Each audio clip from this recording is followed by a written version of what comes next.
안녕하세요. H원장입니다.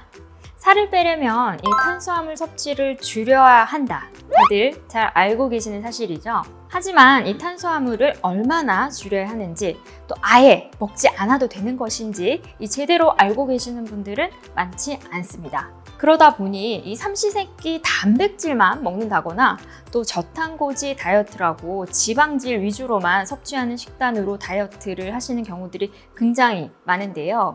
이 탄수화물을 제한을 하면 다이어트 초기에 체중 감량 속도가 빠르다는 장점이 있지만 또 어떤 사람들에게는 문제를 일으킬 수도 있습니다. 오늘은 저탄수화물 다이어트가 효과가 없는 경우와 또 다이어트 시에 안전하게 탄수화물을 섭취하는 방법에 대해서 알아보는 시간을 가져보도록 하겠습니다. 저탄수화물식이란 일반적으로 탄수화물로부터의 이 에너지 섭취 비율이 45% 미만인 경우를 말하고요. 초저탄수화물 시기는 10에서 20%입니다. 하지만 여러분, 이 장기간 매우 낮은 탄수화물 식단을 따르게 되면 일부 여성의 경우에는 호르몬 불균형이 발생을 할 수가 있습니다.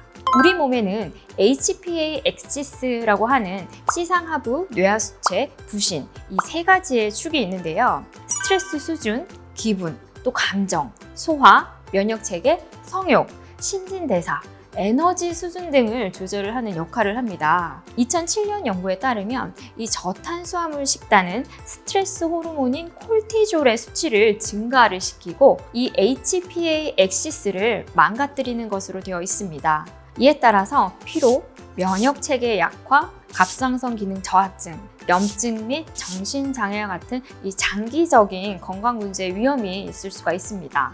또한 저탄수화물 식단은 이 성호르몬 생성에도 영향을 미쳐서 일부 여성들에게 불규칙적인 월경 주기라든지 무월경을 유발을 할 수가 있는데요. 2021년 여성 운동선수와 그들의 식단에 대한 연구에서는 여성 운동선수가 종종 칼로리, 특히나 탄수화물을 잃게 되고 이것이 월경 및 기타 중요한 대사 과정에 영향을 미칠 수 있다고 보고를 하였습니다. 그 외에도 극단적인 이 저탄수화물 다이어트를 하게 되면 부작용이 따라올 수밖에 없는데요. 이 신체가 당분 대사에서 케톤 대사로 주 에너지원을 변환을 시키게 되면서 두통, 구역질, 피로, 입냄새가 나타날 수가 있고요.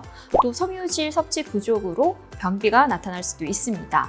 제가 저탄수화물 시기를 추천하지 않는 경우는요. 갑상선 기능 저하가 있는 경우, 또 오랜 기간 동안 저탄수화물 다이어트를 했는데 체중 감량이 안 되거나 오히려 이 체중이 늘어나는 경우, 또 생리불순이 있는 경우, 임신 중이거나 모유 수유를 하고 있는 경우입니다. 이런 분들은 탄수화물을 어느 정도 섭취를 하면서 다이어트를 하셔야 합니다. 반대로 저탄수화물 시기가 잘 맞는 경우는 인슐린 저항성이 있는 경우, 또 고도 비만, 활동량이 적은 경우, 간질, 다낭성 난소증후군, 자궁내막증, 또 2형 당뇨가 있으신 분들입니다. 자칫 2형 당뇨 있으신 분들은 아주 초저탄수화물 식단은 절대 안 되시고요. 적절하게 또 탄수화물은 섭취를 하면서 저탄수화물 식단을 병행을 하셔야 합니다. 그렇다면 적절한 탄수화물 섭취량은 얼마나 될까요?